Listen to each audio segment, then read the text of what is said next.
Welcome back to this week's changelog. We put out 23 new releases. Here are some of my favorites. Let's jump into it. First things first, we completely revamped our lead management view on the CRM, where by default now you have your leads as cards and columns with significantly more color that can be condensed and expanded to your heart's content. There's a few other things that we threw in there. Let me show you how it works.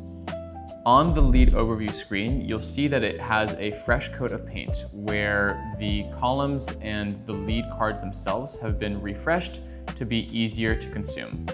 Some of the new updates include brand new colors at the top to make it easier to quickly scan and find what you're looking for. And you can also collapse or expand columns to adjust your view as you see fit. A few other features added in here. We have quick actions on the leads themselves to directly call, email, text, or view more information about the lead simply by clicking on the icon here to send a text or shoot off an email or view more information about the lead itself.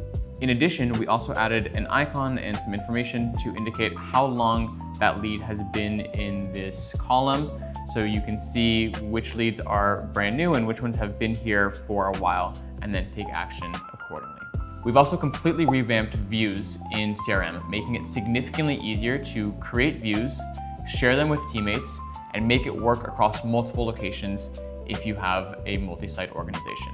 In Playground now, we have an All Views button that you can click on and adjust the different views that you are seeing. These views can be completely customized.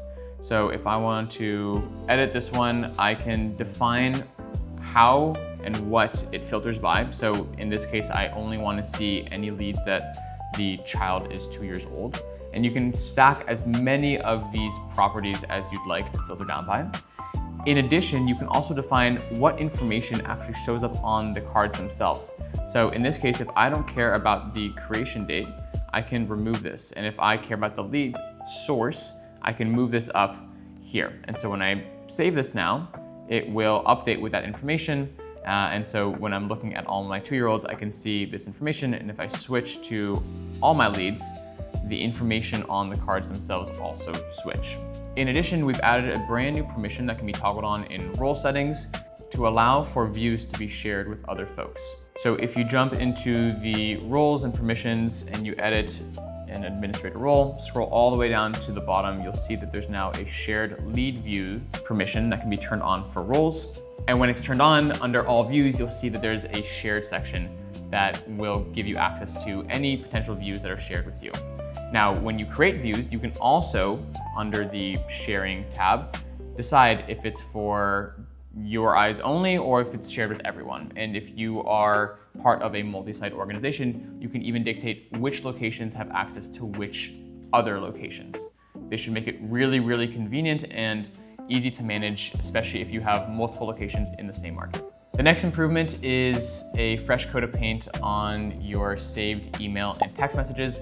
We've made it a whole lot easier to see exactly what's being sent out, the performance of that message, and some other general cosmetic fixes. Now, under the email and SMS tabs of the marketing page, if you click into one of your templates, you'll see a really nice preview of the message along with any details about the message, including any automations where the email template itself is being used. In addition, we also show you a section now with the email performance, showing you how many times that message has been sent. For emails, the number of opens, and for emails, the number of clicks as well, along with the percentage here. So you can gauge the actual effectiveness of the message being sent. In addition, we've also added the functionality to schedule send emails. So if you click send email now, you'll have an option to schedule for later, where you can dictate the date and time that this message gets sent and send it out to whatever list you'd like. We're continuing to make the sending of emails and texts as easy as possible for all of our providers. Speaking of sending out messages on the SMS conversations, it's now easier than ever to quickly use a template in a conversation with a family. So in Playground, if you go to your SMS conversations and you click on one of these, You'll see at the bottom, there's now a template icon, so you can quickly pull from your list of SMS templates to send to your families directly without having to type it out yourself or copy and paste.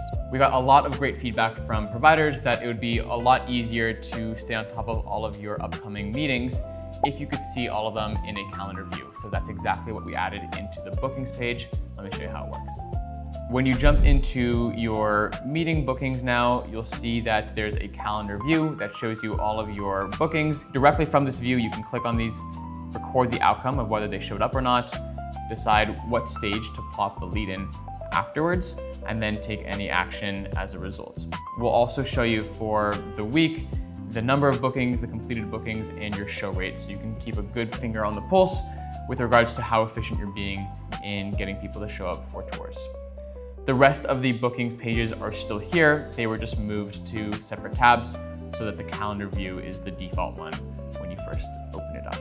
Taking a quick break from the CRM action, the last notable release I want to cover in this week's video is an improvement we made to the paperwork feature. Our beloved smart field feature that autofills information based off of child and guardian profiles has just been improved to also include custom fields from guardian profiles. So now you can continue to pull in information automatically for families, making it as frictionless as possible to fill out documents. Let me show you how it works. When editing a fillable PDF now, when you go and connect a form field, you can select now from the guardian information source and scroll down all the way. You'll see all of the custom fields on the guardian profiles are now an option to autofill fillable PDFs based off of the existing information. That's it for this week's CRM heavy episode. We'll see you next week with some more updates.